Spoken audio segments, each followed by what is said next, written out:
with a flair. Comedy, culture, news, and life's sweet spice. Serve it up hot. Oh, it's always nice.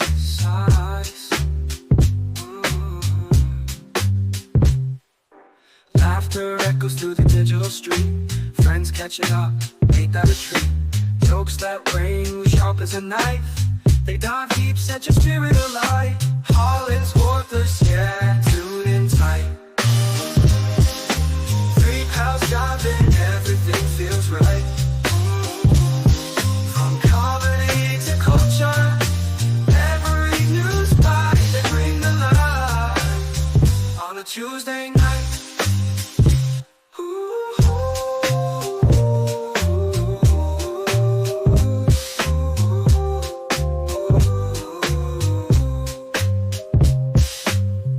Hits the punchlines quick as a flash. Tyler's stories always crash. They drops wisdom like a silent storm. Together they create a show that's more.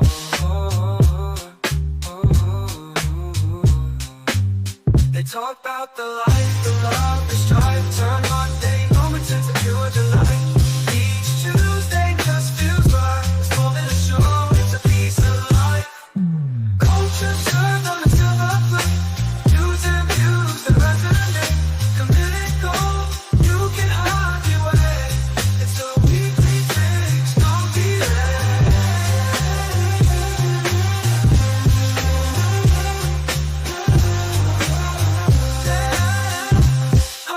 Culture served on a silver plate. News and views that resonate. Committed gold, you can hide your way. It's a weekly fix, don't be late.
Yeah. What's up, everybody? Welcome to the HollingsWorthless Program, where we are. I'm fucking so out of it, dude. We have the Hooligoons, aka the Goon Squad, the usual suspects, three of a kind, Trips, three men, no baby. Shout out to Baby Miles, just the three of us, the three Musketeers. Three's Company, no Mr. Furley, starting with. You've seen him on Amazon Prime. Part-time famous, full-time funny, Carlos Anthony. What's happening? Good to be back in the building. What's up, fellas? And last but not least, he took the D out of DEI. He's DE White. We call him the one box check murderer. They say he's now very cancelable. Murderer. Hey, I'm not racist. Tyler, don't call me Joseph Smith. Hey, good to be back. Yes, Man, I think we all have a bunch of shit to go over today. It's been a lot going on since the last time we were here. Like I said, it's feel like it's been a month. It's only been a couple of weeks, but hey, man, we back. That's all that matters. Yes. I mean, I don't even know where to start. I know you, Tyler, you said you were putting some stuff in there right now. French president. Let's just say what's that? I think I know. Yeah. I think I know this too. So if you guys don't know, the French president arrived somewhere in his flight, and he had this moment caught on camera. Whoops. There it is. There we go. Of him getting slapped by his wife. 2 hands to the face. And he just waves like a jackass. Did you hear what he said afterwards? He was like, "Oh, we were just having fun." Yeah, just fooling around. Just fooling. God, dude, I yeah. would be so embarrassed. What do you guys think the fight was before leading up to this? This looks like a get your filthy cheating mouth off of me. Oh, 100%. 100%. And the stewardess that walks by, she saw it. And then you see how she got like, uh-oh. And she started dipping back down the steps. She's like, yeah, nah, I'm good on this. She's like, I'm about to shake hands with the president. Oh, fuck. Yeah, I'm good. Maybe she was upset. She's like, I never got my pretzels. Get me my pretzels. Ew. And isn't it the lady? Don't they say that she's like used to be trans, or like that's like some rumor? That's a rumor, but I heard Tend she to was go his and- teacher. And she used to be his teacher. Yeah, I think that's the story people should be running with, and not this trans witch hunt. Yeah, But, right. Yeah, I think because I did read that a couple of times that I think she was one of his teachers when he was younger, what which is is that? bizarre in itself. And what? I like. How old was he? I don't know, man. I just stop listening to my conversation phone. Yeah, I don't. I was Are you researching. looking up? Let's see. That's cool. How you have the little window in there. How'd you do that, Tyler? He's sharing his screen. I'm just doing a share screen within OBS. Oh, Well, why you looking that up? Yeah, I mean that was 70. clearly one of those arguments and we've all had them arguments where you like right before you walk into 47. somewhere important and you argue with your girl and she's arguing with you and y'all like, hey, motherfucker, I will kill you. Hey, how y'all doing? Everybody good? I'm like, yeah, okay, y'all just got finished fighting. dude. Well, I mean, speaking on education and teachers, Carlos was watching one of his sons graduate this weekend. Whoa. Last Wednesday, and it's a full circle moment. It was a full circle moment to see how fast time flies, and to see that they were so young. It feels like yesterday. And then you watching him walk across the stage and get his high school diploma, and now he's preparing for college. It's a definitely a full circle moment. Very proud father. Graduated with honors and Dang. chip off the old block because he had gotten the week before they did like an honors banquet or something, an honors award. So he got his sashes and stuff. And so when he was coming home after the graduation, I noticed he had more sashes on him. I was like, where you get them other ones from? He was like, oh yeah, I got them off Amazon. What? Because he was supposed to be in the Honor Society club or whatever it was, but they was trying to make him jump through some hoops that he didn't want to jump through. So he was like, I got the GPA, so I just went on and got my own sashes for myself. That's brilliant. Oh, it was So fucking funny. I was like, you a chip off the old block. That's great. Holy shit. I love it. Yeah. No, but the medals and everything else, I posted a picture of it. He had his diploma and his medals and everything else. But graduated with I think around a 4. Well, he finished with a 4.0 this semester, but 3.8 average over his 4 years. So I'm super proud of him. Dude, I think I was a 1.8. I'm not even joking. I'm not even joking. I was a 1.9. And I think I was a 3.2. Fucking, we get it. Wow. Dude, I've told Carlos this, and I think this is legit. I can't think of, like, at least from middle school on, I can't think of a book that I read while I was in high school, like cover to cover. Like if we had book reports or whatever, I would always find some weasel way, or I'd look at Cliff Notes, but I don't think I ever read a book cover to cover in high school or middle school. Fuck. Do you have anything more on the French president thing, Tyler? So she's 72 and he is 47. Sweet So, Jesus. V.S. Jeffrey says she's like 30 years old and he was 15 when they met. Yeah. Wow. This is another 72. Yeah, that's crazy. Mhm. What does he want with that old grown ass woman? Why? Why would you do that? Dude, She knew that he was going to be president. All you got is one teacher to pay attention to you, and you become president. That's where it starts. The teacher say, "You know what? When you grow up one day, you can be president." She really believed that for him. She's like, "Oh, I know this one can be." Mary Kay Letourneau's up in heaven, like, that's what the fuck did I get? Right. Is she dead? Oh yeah. That is Oh. crazy. And then he's that. Yeah, what does that man want with her? He definitely shouldn't have gotten mushed by no 72-year-old woman. Mush. Yeah. Like a That's a mush. Groomed. I didn't mean groomed. Dude, did you guys see the UFO, the bug? They're calling it the bugosphere sphere. No, No. is this what they were talking about on Joe Rogan? I have no idea. Let me share my screen. I just saw it on From there. Barstool today, and I was like, "Yo, this shit is." I mean, I don't know how you say it's anything other than extraterrestrial. The bugosphere was recovered in Colombia, and it defies anything known to this planet in composition and structure. March 2nd, a malfunctioning spherical UFO was recovered after striking a high voltage power line in Buga, Colombia. Scientists conducted an X-ray examination and found it was a sphere with a super technological microsphere, high precision component structure. Some of the stuff I was reading. Watch this though, so you guys can see all this, right? Mhm. Yeah. Okay, so they pour water on it and it evaporates. It turns into steam, but they can then touch. It's cold to the touch. So you see how it's like steaming, but then they're just like, "Yeah, this is cool." So they're pouring hot water on this thing. It's steaming up, and they touching it, and it's cold. Right. They're pouring just regular water, and it's like Oh. it's causing it to steam by touching this metal, Yeah. whatever it is.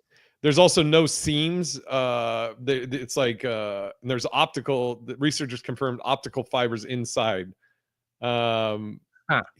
Dude, yeah. O sea, esta es la ranura. You know, I just ever since that Mexico alien debacle, I'm just like, bring an American. I need it confirmed by an American. Yeah, the analysis performed on the sphere determined that it is an aluminum alloy with a hardness of 330, which is higher than the aerospace hardness of 170, and is not currently available for commercial use. The level of hardness shown by the bugosphere. Dude, yeah. Nanotechnology. This evidence cannot be disputed. It's a scanner. What the fuck? It's just Did crazy. you see the alien that Mexico showed?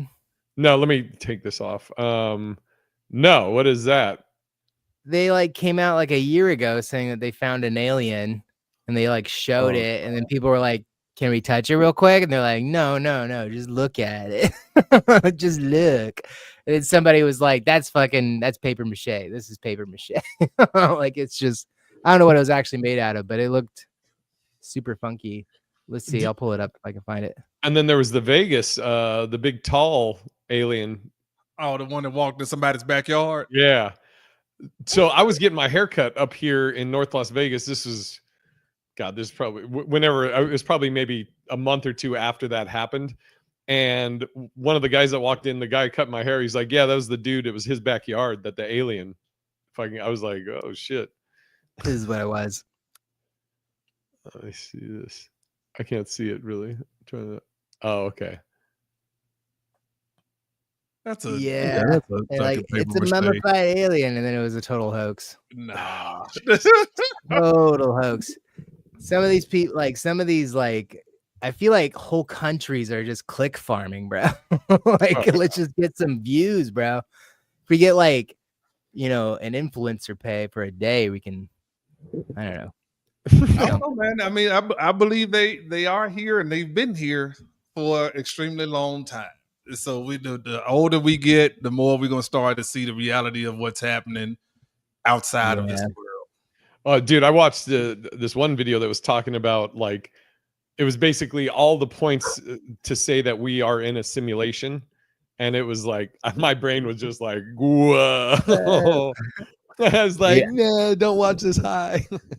I'm excited for it. I think that now that we have now that almost everybody has a cell phone, It Mhm. as soon as I feel like in 20 more years, when we're like all donating our phones to even like, like to every person in third world countries, when they even have access to like a 4K phone, it's just like standard or whatever. I feel like we're gonna start seeing some crazy shit, Like, what do you mean? Like even now, most Americans will have a 4K phone. So if something wackadoo happens, we can all record it, and then it kind of gets broken Oh, down and maybe explained scientifically. gotcha. But most of these things, usually they're like, there's no guarantee that it's going to happen in America. It's like, relatively a small spot on a whole planet. So now if we have like everybody has some sort of recording device and can upload, like once we get like global cellular for everyone in 4K, I imagine we're going to start seeing some crazy shit, Dude. Hey, great time to do mushrooms. Yeah, You like that segue? Whoa. it is. But I'm curious about. Did you put writers? Somebody put writers for when writers for performing for when I return. Oh, I put that, man. It's been Oh. so long. I done forgot about that. What is that? When people are performing now, they get these big names now. They have all this shit on the writers. So for what they want in the green room and all that.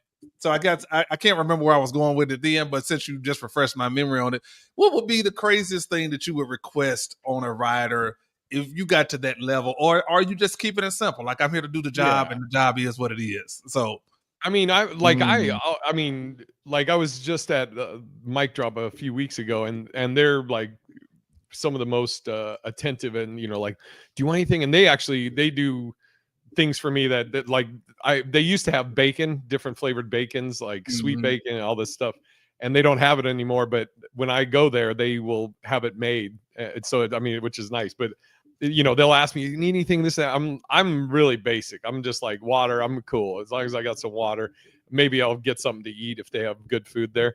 What up, sweet Derek? Sweet Derek. Thanks, Derek, for the birthday wishes. Derek from the Naturals podcast. Check it out, the Naturals. But if I'm whoever, Don Rickles, I don't know, whoever the biggest name in comedy is. I'm still gonna. I mean, like you hear stories about people that are like, I only want green M&Ms, so you have to pick out every green M&M. I'm like, what? Why? What is that's just horseshit. And some people be like, well, I can do that now. Cool, you can be an asshole now. Cool. If that's your character, then go do you. But I wouldn't have anything crazy. I would just all my shit would probably be more upfront. Like I'd be like, okay. If I can bring and Carlos is available, Carlos is coming with me and hook him up, it would all be shit on the front end. It wouldn't be like, I want my green room, at this temperature and I need this and that. I mean, yeah. What about you guys? I was going to say, Tyler, what about you? I don't really require much in my old age. Like a younger Tyler Smith, when he first started, it would be like a bong, an ounce of weed, a fucking like a 40 pack of foreign lager or something like that. But now it's like I don't really smoke before shows. I don't drink. I only have soda water. So it would just be like a case of soda water that's cold. And like if I was being real picky, I'd say like Coffee Zen, 3 milligram Coffee Zen stacked high. What is that? It's nicotine in a pouch. Oh, okay. B.S. Jeffrey said Van Halen did that about the green M&Ms to make sure they actually read the writers. I mean, you could also put like somewhere down below a specific water. Right. Right. Yeah. I feel like that is a real, like, I don't know. I know from just being on the producer end that when you're booking comics and someone's going to have a writer like that, you're going to be like, all right, who else is available before I reach out to this motherfucker, And I think I'm sorry, go ahead, Ty. Yeah, my show is usually at 4:00 before weekend headliners, which their show's at 7 and mine gets out at 6. So every now and then the green room will have like some ridiculous item in there. And I'll be like, a whole fifth of like Johnny Walker Blue. Are you fucking kidding me? Like, who the fuck is here tonight? Then I'll look at the calendar and I'll be like, I don't even fucking know this guy. Yeah. Like, Well, you But- hear the stories about who was it? Eddie Griffin that had a new pair of Jordans. Was it every show? That's ridiculous. No, that's true. Yeah. Eddie Griffin, yeah, he requested that was definitely in his ride. I know that for a fact because I've worked with him, so I definitely know that for a fact. And this was brought up now, starting to refresh my memory because I forgot the girl's name on the Breakfast Club. What's her name? Jess Hilarious. Yes, she was having she was calling out a club, and the club owner was talking about their experience with Jess, and they were pretty much saying she had all this stuff on her rider, and they were trying to accommodate it. She wanted slippers, she wanted a certain specific kind of rug in the room, she wanted these kind of flowers in the room. It's like it goes back to what you said, Tyler. Like, first of all, how the fuck you plan? How long you plan on being there? You there to do a job? Like, you're not there for days. You're not staying in the green room. So what do you need slippers for? But just bring a trailer at that point, you know. Pretty much. But all that ridiculousness to do a job, like you're there to do a job. You're there maybe 2 hours max, 2-3 hours max. So what do you need all that stuff for? So yeah, for me, I wouldn't need none of that stuff, man. Just make sure the green room is clean. The people that I want to be in the room can be in the room. And that's it. I mean, I'm more concerned with my money than I am what you're putting in the green room. That doesn't make sense. So I think, hey man, yeah, I'll be like, hey man, we're a little short, but hey, we got you those strawberries. Right. Give me my money. But I do agree with you, Tyler. I think once you get to a certain point, ego starts to take over, and people want all those things to prove that they've made it. See, when I get this, I get to my green room, I get all this.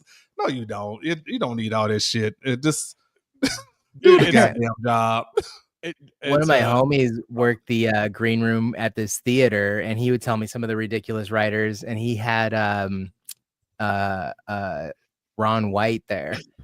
And Ron White, actually, where I pulled my example, because he was like, he wanted a crystal decanter of Johnny Walker Blue. And he fucking drank it. And then, like, the second show is going on, and he's like, where's my crystal decanter of Johnny Walker Blue? Because it was 2 shows in one night, and he wanted 2 of them. Jesus Christ. That was back when he used to drink. This was like probably 14 years ago or whatever. I mean, I remember when I was the house MC at the Parlor, I always, like, I've always said, people will love to say this is hack or whatever, and I've always said, as long as you're not stealing material, then I'm all for, do whatever. There's enough room for all kinds of comedy, and like silly shit cracks me up. Like Nick Swardson, I don't think anybody would say he has, like, not that I do, but he doesn't have like this really intelligent humor. But it does the job. It kills me. Nick Swardson fucking just cracks me up. But then I also like Patrice O'Neal, but when I was at the Parlor, I would always, I always in my head was like, whatever their comedy is cool. People like different types of comedy. I always looked at how were they in the green room, how were they to the staff, how were they to their fans. And there definitely were people that were fucking assholes. And then I remember when I was touring with Doug Benson, we had an off night in Toronto. And Joe Rogan had a UFC gig on Saturday, but that Friday he was doing a theater. So we went there to hang out, and Doug did a guest spot. And afterwards, my thing is, again, whether you think Joe Rogan is funny or you don't like him politically or whatever, I'm just talking about what I observed. So he does his show, gets off stage, just drenched. He gives it all on stage. He's sweating. So he switches shirts, goes down to do the meet and greet. Me and Doug are chilling there probably about 20 minutes. And then Doug tells him, hey, we're going to go get something to eat. We'll be back. So we're probably gone about an hour, maybe an hour and a half. We come back. Rogan is still sitting there greeting everybody, thanking everybody, taking pictures, shaking hands. And I have so much respect for that. I feel like absolutely that's what you should do. And at his level, he could be a prick, but he was saying thank you to everybody. And I always respected that. Keep it simple. The things that got us there are the things that'll keep us there. I don't know how else to put it. But people get above themselves and they start feeling themselves and feel like they got to do those things. And people remember that. Absolutely. People remember that. Who put Big Beautiful Bill? I might have put that on there, but this guy asked us have we seen Bad Thoughts? Speaking of Big Beautiful Bill. Bad Thoughts. What is Bad Thoughts? I feel like I have Bad seen Thoughts that. is Tom Segura's new Netflix Oh, short no. series. Dude, I watched like the first until I got to that shit, and I was like, I'm out. Yeah, you tapped out. Yeah. I loved it. I thought it was great. I don't know. You seen all of them? Gets me. Yeah. So it's funny because the first episode, you know, when he pulls his pants down, he shit himself. Spoiler alert. At that point, I was like, I'm out. And then we were here, and Amari and Angel were like, or Mari was like, well, let's see what another episode. We go to, I think it was episode 2, and it's like 2 minutes in, it's another shit thing, and so I'm like, I'm out. I'm good. I'm like, is everything shit? I'm like, it's a lot of shit, a lot of homoerotic, a lot of dicks. I'm good. Thanks for letting me know. Yeah. This is like That's Jay's Tom late Segura, dude. night He's gross. text messages. All right, I'll have to find the Steven Seagal bit. The Steven Seagal one's great. The who's that country singer guy? Oh yeah, that's Garth really Brooks. big? Garth Brooks. The Garth Brooks one's really funny. Right. I love it, but that's my type of humor. Well, I don't back mind. to- I mean, I like a good shit joke or dick joke or whatever, but dude, I don't want want to see that shit. Yeah, I'm like, right. I like the when he's on an airplane and like people start talking to him. There's like these little people and they start calling him out. They're sitting next to him on the plane because they watched his last special, and he uses the he drops the M-bomb. okay. It's just a really awkward encounter. So some of it's really funny. I don't know. Give it a shot. What I gotta watch is the rehearsal. Oh yeah, I just finished that. I hear it's wild. The ending. The whole series is pretty bizarre. He's getting sued by somebody in the show, which is really funny. Do you know anything about this, Carlos? Is this no? Well, probably I know if you mention the names. Well, did you ever see the show or hear of the show Nathan for Hire? I've For heard you, Nathan for you. Sorry. Okay, Nathan for you. What's his name? Nathan. What is it? Nathan Fielder. Yeah, he's like Dude, so you awkward. have and to watch funny. Nathan for you. Like Nathan for you put is it in your wild. homework. Okay, It's so check funny. it out. Yeah, it's like he basically like will help people help their businesses, but it's the most insane ideas. And yeah, it's Another poop one. He goes to a yogurt company and he suggests them a flavor of poop. They're like, get a poop flavor, and people will come just to see the poop flavor. so gross. The most weirdest shit seems to make it to the biggest stages. Dude, his origin story is really funny because he made a Starbucks is dumb parody shop, and that was like a real thing that he actually did in real life. And it got so much news and headway because he looked up all the copyright laws, and he's like, as long as it's a parody and it's like a performance, we can still have the shop opening, and then people can just give us donations for coffees type of thing. So it was just like interesting that he finds out like these legal loopholes. Like he does like buy a pizza, and if it's not there in 8 minutes, you get a free pizza. And then when they show up, it's like this big of a pizza. It's just this little tiny Post-it size one. It's really fucking funny. Yeah. He basically ruins people's business. But some of them really do become successful, and some of them like do make a lot of money from it. He's just so Hilarious. awkward, dude. It's so funny. I tell you what else. This rehearsal is his not, newest thing. What? This is nowhere near what y'all are talking about. But have you seen My Two Sons by Ali Sadiq on YouTube? Not yet. No. Man, it's dope. Really? Dope. That dude is becoming, to me, he's becoming one of the best storytellers in the business. I mean, from beginning to end, the stories are long, but you are so engaged with it and everything that happens. It's amazing to watch how he crafts these stories, which is just real life shit. And dude, Ali is a perfect example of what we were talking about as far as like, you know, be the same person, you know. Absolutely. He is like you know, I met Ali when I was hosting at the Parlor. He was part of the Ladies Night Out tour. It was him, Yep. Jay Reed, D-Lay, and Bill Bellamy. And I, you know, they meet a host every city they go to. I was, you know, I mean, I was nobody to them. I was just the guy for that week, you know.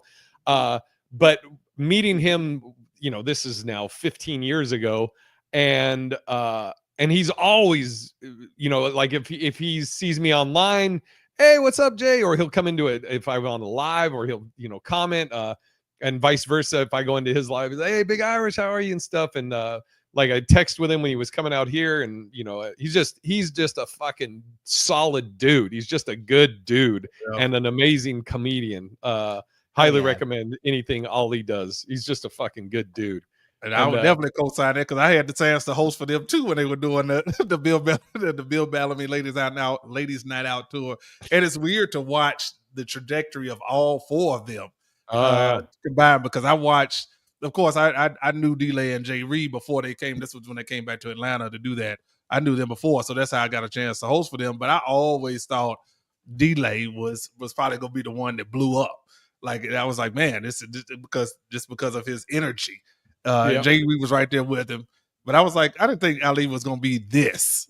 Although he was a great comic, I was like, goodness, that dude is taking it to another whole level and doing it by himself. I say his own way. So commendable, to say the least. And I knew him in Houston when I lived in Houston as well, so I got a chance to work with him the same. But just a really solid dude, like you said, across the board. Class act, humble, and well-deserved quiet confidence. You know, absolutely. He's just fucking. I love Ali. So check it out. Check out my two sons. I saw is that because I saw like a whole bit of him talking about his son and boxing him. Yeah. I mean, dude, it's engaging right off the top. Like, have we listen to comics sometimes, we like, all right, man, we just kind of sit back and like, you'll half be listening in and out. But there are certain comments that you're just like, hey, man, I want to see where this goes immediately. Like, I want to know what the fuck you about to talk about. Yeah. That's him. So it's very, very inspiring to see him do that. Derek said, do you have any nightmare stories? Name can be excluded. I have, I do have one. Well, actually, I have a few, and I'll name one, and I'll name the person because they've passed away. And it's not necessarily a nightmare story, but I think Tyler knows this one. It was with Ralphie May. Ralphie May was headlining the Parlor. Again, I'm the host. Billy Wayne Davis was featuring, and Ralphie May would not. I mean, I don't say this like this is a bad thing, but he wouldn't come into the green room. He wouldn't be in the showroom during the show. He would be he'd probably come about maybe 10 minutes left of Billy Wayne's the features set, and then would come into this thing. So he never saw my set, which is fine. I don't care. Cool. No problem. But he's coming into the green room. I'm waiting for Billy Wayne to get off, and he's about to walk into the green room. And as he walks by, he says to me, he goes, "Hey, you should talk about your size on stage." Which again, he had never seen any of my set, which I, at the time I did. And so I go, oh, I do talk about it a little bit, and then I move on to other stuff. And he goes, you should talk about it more. I was like, okay. And then we're in the green room. It's me, Ralphie, and Billy Wayne. And Ralphie goes, hey, can I give you some advice? So I'm like, sure. I mean, I'll always listen, and then I'll decide what I want to do with it. And he goes very seriously, he goes, hey man, lose the beard. And I go, what? I go, what? He goes, people don't trust people with beards. And I go, you mean like Jesus and Santa Claus? And he goes, I'm just saying they tell car salesmen and politicians to be clean shaven. So they, so they look more trustworthy. And I go, those are two of the least trustworthy jobs absolutely you could have, mention. And then he goes, I'm just saying you don't see a lot of leading men with facial hair. So I was like, okay. He leaves. And then Billy Wayne said, who has a beard and was his feature, Billy Wayne goes, yeah, he's been telling me to do that for years. It's because he can't grow facial hair. I was like, oh, great. Cool. Great advice. I'm like, what the fuck? Dude, that's weird. He told me to put on 600 pounds. That's so funny. Yeah, I didn't have to. I was already there. What about you, Tyler? You got any? Nightmare stories of comics. I can tell you one of my nightmares that I saw another comic happen to, but one comedian, it's like, it's kind of a bummer, but so actually I've seen a couple comics on like too much speed or coke or whatever and just blow through their set. Like do their set in like 10 minutes when they're supposed to be on stage in like 4:45. That's such a fucking nightmare. One comic did his set, did it so fast because he was so coked out, got off stage, and the owner of the club went on stage and said, "Who wants an encore?" And they brought him back out because he's like, "Dude, we haven't even dropped checks yet. You got to do another 15 at least." Like, made the guy come back out. That was insane. But another nightmare, not for me, but for the headliner, this famous comedian, he's not famous for comedy, but a famous person who was supposed to headline got bumped to middle act like halfway through the week, which is what a nightmare, dude. He was bombing so hard that they like told the feature to do the headlining set and then just had the famous guy do the middle set for like 10 minutes. Fucking oof. Yeah, exactly. You're not gonna be able to do this. Dude. Yeah, I don't see that person doing comedy anymore, actually. This isn't like a bad experience I had with somebody, but this is just a bad experience to witness. So there was a guy, and he wasn't even headlining. He was featuring that he used to be a TV sitcom star. Like he was on a sitcom, a regular, and yeah, and he was featuring, and it was like a 2-person show. I think he was touring with like a stripper or maybe a porn star, and then it was like a contrast because he was like on the sitcom that was like family friendly, right? What a dumb tour idea. Right. So dude, he's God, dude, I don't know if he even got a room in Bellevue at the Parlor, but he had a dog, and his dog was in his car in the garage of the Parlor, which was like 4 floors down underground. And at the end of the weekend, he gets his check and he asks if he can get cash because he has no cash or gas. And I'm like, holy shit, this is fucking depressing. But yeah, that's sad. We should end on that. Nah, I'm just joking. Wow. You know, I got you. I think I've told you mine. I'll try to make it quick. Yeah. The Ricky Smiley story. Tell me again. I remember. This is Ricky Smiley was doing a show in Little Rock, which is my hometown. I knew the producer of the show, one of the producers of the show, so that's how I got on. And so, long story short, the manager comes out and tells everybody how much time they're doing. He's like, everybody's doing 15 outside of Ricky. Everybody's doing 15, but I'll give you a 2-minute light. You can kind of we on an easy schedule. You can kind of wrap it up. So I'm on stage. This some other shit happened way before this, but it's irrelevant to this. So I'm on stage and it's going well. I can tell it's going well, but this was in an auditorium with like 2,500 people. So I'm like halfway in my set, and I could see the light out of the corner of my eye. I remember this. Oh yeah, keep going. This is a good story. I said, "Damn, that was 15 minutes." Like, when we have a good set, sometimes they go by. It seems like they go by really fast. So I was "Damn, that was 15 minutes." They must have been laughing hard. I was like, "Okay." So I did a little soft 2-minute wrap up, and as I'm coming off, the producer, who was one of my fraternity brothers at the time, and then another guy that was there that was helping me out for the show, was like, "Hey man, come here. We gotta talk." And I was like, "What the hell done happened?" Like, because now I know some shit happened because I got wrapped up. So they pulled me in the room. They was like, "Yeah, man, Ricky came flying out of his dressing room and was like, hey man, who this? I'm just gonna say it. Y'all can't say it. He's like, who this nigga on stage, man? Wrap that nigga up. I can say who this. Wrap that nigga up. Wrap him up. Like, get him off the stage. And they was like, everybody was like, what? And so it was like, wrap him up. So, but as I'm walking back out of the room, to come back towards the where the show was, the security guard was on the other side of the door. He was like, "Hey man, was that you that just got off stage?" And I was like, "Yeah." He was like, "Man, I couldn't hear it because of the door." He said, "Man, but them laughs were big." He's like, "Man, them people were going crazy."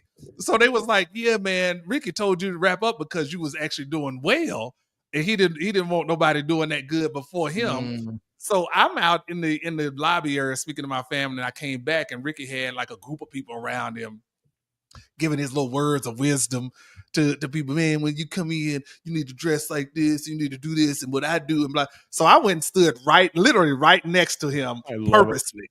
And so he looks over at me, he says, "Hey man, hey, how you doing? Were you on the show?" And I was like, "Yeah, I was the dude you told to wrap up." He said, "Oh, so like I was saying, man, y'all."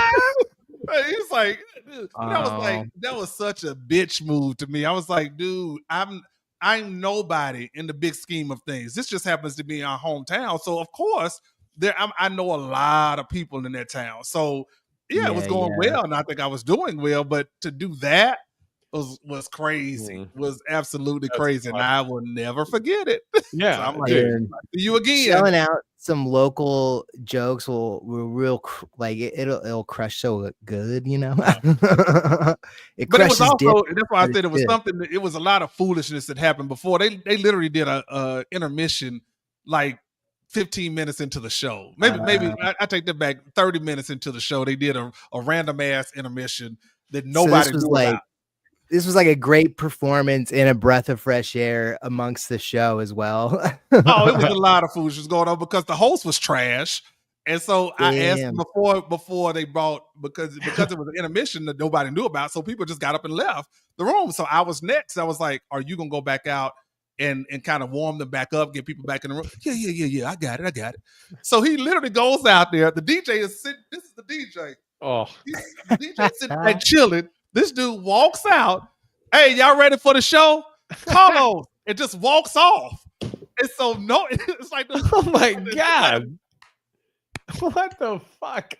No spotlight. DJ is chilling. So I literally just walked out on stage. And by the time I got to the mic, he started playing the music. I was like, "Cut this shit out. Just cut it off. Like, cut it off." I was like, "Is this not the worst goddamn DJ? I mean, host in the hit that everybody, yeah."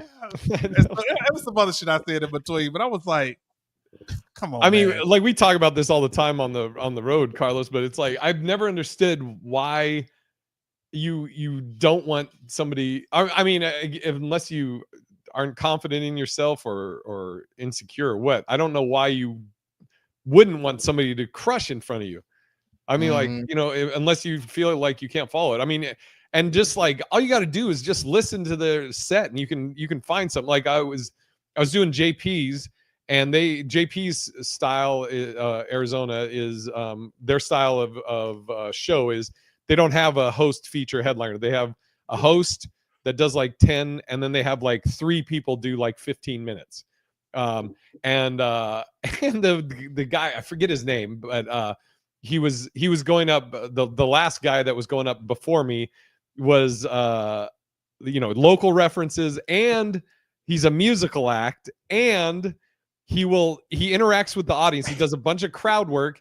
"What's your name?" "Oh, Sarah and Jim." "Cool." "And then what's your name?" "Frank." And then his closer is a song where he incorporates everybody's name into the song. Crushes, destroys. So I just like I said this the first night.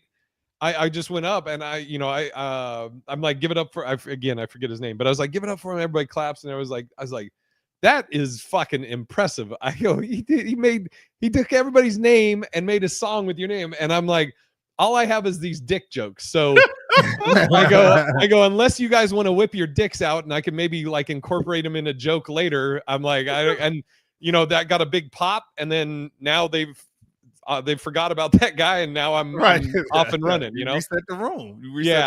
Louis Anderson had a funny story about following Jim Carrey at the Comedy Store. He said that, and it's actually genius what he did. So Jim Carrey went up before him, or when he would go up before him, and would just destroy. So then Louis would go up, and he would just over and over again kept saying give it up for Jim Carrey, where he was like, oh my god, it's so give it up for Jim Carrey, it's so funny, oh my god, people clap, he's like, god, he's just so amazing, this impression. He's like, again, give it up for Jim Carrey. And he kept doing that till finally the audience was like, hey man, fuck that dude, let's hear you. It's so funny. Fuck that guy, man, what do you got? He just kept doing it over and over, but it's fucking brilliant. Just a good way to reset the room. You gotta love it. You gotta love it. I had to follow a magician one time. A magician, dude, and he had this closing act where he like asked the audience for what like name a celebrity, and then like they were like, this lady goes Tom Cruise, and he pulled out a picture of a baby. And he goes, this is Tom Cruise as a baby, and everybody like laughed at it. And then he pulled out like this final thing that was like crazy interactive with the audience, filling this device and making it like this weird tube filled with sand. And then he ended up emptying it and pulling out this huge like 10-foot long scroll, and it just had Tom Cruise written across it. And like, dude, the reaction that guy got, you would have thought he literally just walked Tom Cruise out into the goddamn audience. And they're like, all right, that's my time. Thank you. And then I had to go follow this fucking guy. And I did basically the same thing you did. But I was like, yo, I'm not going to do anything magical. Yeah, tonight. Exactly. And I'm like, I bombed so hard. I'd be like, let's appreciate it for what is fucking amazing. That was great. Right. I can bring out the person before you. Yeah, I can bring out Tom Smith, buddy of mine. Yeah, fuck. Yeah, I could not follow it. It was so funny. So funny. Like the audience just did not give a shit about my dick jokes. They were like, everybody was just talking over me for like the first 20 minutes. I definitely should have taken a cue from Louis and just kept saying, give it up for that guy. Dude, yeah, fucking following David Blaine. All right, here I'll get to I'll tell my story now of my mushrooms experience. So never done mushrooms. Hardest drug I've ever done is marijuana, and I kind of feel like I can still say that. So my buddy Moo, dude, this was such a fucking huge buildup for absolutely nothing. So my buddy Moo gave Angel and I a bag of mushrooms like maybe a year ago. And we've just held on to them, and we've been like, she'd never done mushrooms, I had never done mushrooms, and so I've asked multiple people like, how many do we take, what's your advice, blah blah blah. And the consensus I got was Sean was saying just do 1 cap, 1 stem, but I talked to Chris Porter and he said do 2 caps and 2 stems, and then leave it at that. I also was told that, give it about 30 minutes. And if you don't feel anything, don't fucking do anything. Just wait. Just keep waiting. So we scheduled this last Sunday. It was like, it's our mushrooms day. We're going to do it for the first time. Let's see how this goes. We have nothing scheduled. Nobody's coming over. We're just, we're going to be in our zone. Monday off. Yeah, exactly. So we did 2 caps and stems to start off. Hour goes by. I'm like, are you feeling anything? She's like, no. And I'm like, yeah, I don't. About an hour and a half goes by, and I'm like, do they make you tired? Because I'm fucking sleepy. I'm like, I feel like I'm getting tired. 2 hours go by, nothing. So we're like, all right, let's do another one. We both do another cap and stem. So now we're 3 in. Hour goes by, fucking nothing. So do we do 2 more caps and stems? So now we're both 5 caps and stems. You're invested. Yeah, absolutely nothing. And so we talked to Moo, my buddy Moo, and he was like, he goes, oh yeah, those are probably duds. He goes, I had those probably for like 3 years. And then he goes, those are all probably done. He's like, we got to get you some fresh ones. So I was like, okay, well, my first experience with mushrooms is like, it was nothing. 4-year-old mushrooms. Yeah. Dude.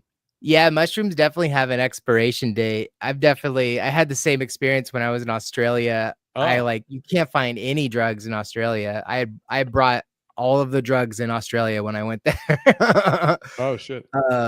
But when I was there, I was at the Melbourne Comedy Festival, and I like weaseled my way through the ranks, and I found somebody that had mushrooms, and they gave me them, and my buddy and I, we ate them, and we were gonna go to the butterfly archery or whatever. Like, we're gonna have butterflies land on us. It's gonna be so magical. And then like we take it, we're like an hour has gone by, and we're walking to the butterfly thing.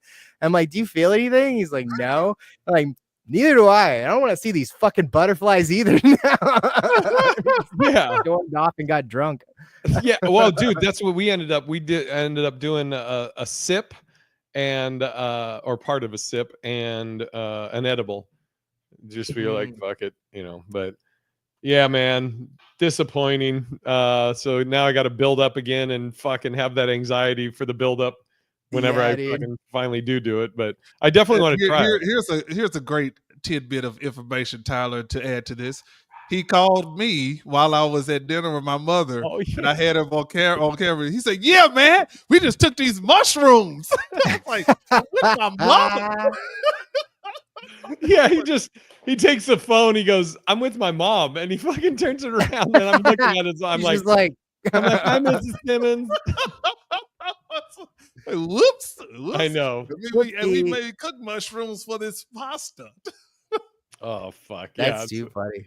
Good times. Yeah, so I'll have a report when I fucking do it for real. I got to go to the cellar tonight, so let's do our plugs and get the fuck out of here. What do you got, Tyler? We'll go, Tyler. We'll go around that way. We'll go the other way. Next show I got coming up is on the 14th of June. I'm going to be in Vancouver, British Columbia at the Fox Cabaret. So come out and see me. All right. Tonight I am at the Cornish, closing out the Cornish pasty. Spit it out. I don't know what the fuck it is. I don't know how to call this. Cornish, pasty. Cornish pasty. I'm sure I'll be back at the LA Comedy Club sometime this week, but we're also gearing up for headline at the Dallas Comedy Club in June. Some Don't Tells coming up, and then breaking announcement that I'll be at Sacramento at some point at the end of the year. Headlining Laughs Unlimited. So things are coming together. Things are coming. Yeah. Shout out to Laughs Unlimited. Yep. Parttimefamous.com for Carlos. I'm at the cellar tonight, Tuesday the 27th. June 6th, 7th, I'm in Ann Arbor, Michigan. Week after that, I'm doing a week here at the cellar.